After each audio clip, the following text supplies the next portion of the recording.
So ಇದು ಪಕ್ಕನೆ ಅಗಸರ ಮನೆ ಚಿತ್ರಣ ಕೊಟ್ಟಿದ್ದಾರೆ ನೋಡಿ. ಅಗಸರ ಮನೆಯಲ್ಲಿ ಎಲ್ಲ ಬಟ್ಟೆ ಒಗೆದು ಇಸ್ತ್ರಿ ಮಾಡ್ತಾ ಇದ್ದಾನೆ ಯಜಮಾನ. ಆಮೇಲೆ ಅಗಸರ ಹೆಣ್ಮಕ್ಳು ಕೆಲಸ ಮಾಡ್ತಾ ಇದ್ದಾರೆ. ಮತ್ತೆ ಖಾರ ಕೊಟ್ಟ ತಾಳಲ್ಲಿ. ಆಮೇಲೆ ತಾಯಿ ಮಲಗಿದ್ದಾರೆ, ನೀರು ತರ್ತಾ ಇದ್ದಾನೆ.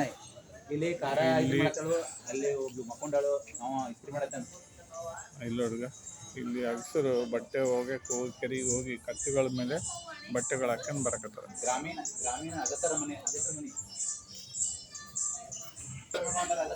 ಇದು ಬಂದು ಗ್ರಾಮೀಣ ಆಟಿಕೆಗಾರರ ಮನೆ, ಗೊಂಬೆ ಮಾಡೋರು, ಗೊಂಬೆ ರೋಣಿ.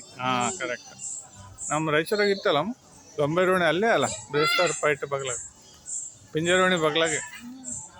ಸೊ ಇದು ಗ್ರಾಮೀಣ ಆಟಿಕೆರ ಗೊಂಬೆ ರೋಣಿ ನೋಡಿ. ಆಟಿಕೆಗಳನ್ನು ಮಾಡೋರು, ಗೊಂಬೆ ಮಾಡೋರು ಮನೆ.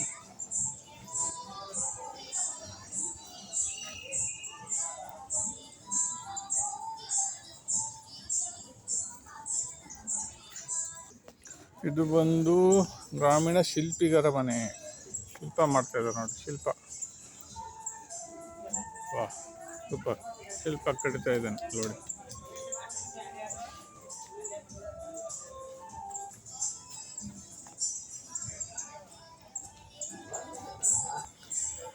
ಗ್ರಾಮೀಣ ಭಾರತ, ಗ್ರಾಮೀಣ ಭಾರತದಲ್ಲೇ ನಮ್ಮ ನೈಜ ಭಾರತ ಇದೆ ಅಂತ ಮಹಾತ್ಮ ಗಾಂಧಿ ಹೇಳಿದರು.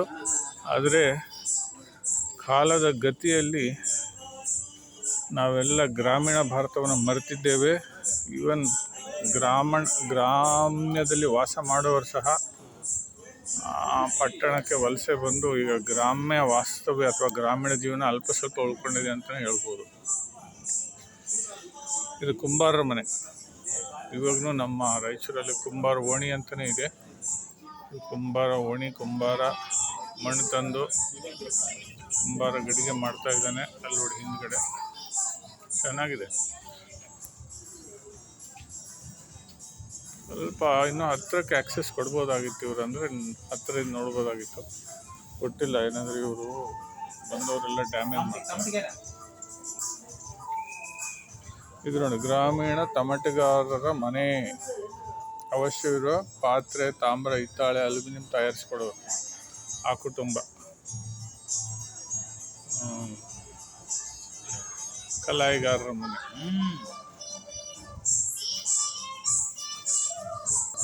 ಹಂಗೆ ಮುಂದೆ ಬಂದರೆ ಕ್ಷೌರಿಕರ ಮನೆ. ನೋಡಿ. You are right. ಬಳೆಗಾರ ಮನೆ. ಬಳೆಗಳನ್ನು ಹಾಕೋರು, ಬಳೆಗಳನ್ನು ಮಾಡೋರು, ಮಾರಾಟ ಮಾಡೋರು, ಬಳೆಗಾರ ಮನೆ. ನಮಗೆ ಮುಂದೆ ಬಂದರೆ ಇದು ಗ್ರಾಮೀಣ ಬಡಿಗೇರ ಮನೆ. ಬಡಿಗೇರ್ ಕೆಲಸ ಮಾಡೋರು ಮಾಡಿದ್ದಾರೆ, ಚೆನ್ನಾಗಿ ಮಾಡಿದ್ದಾರೆ.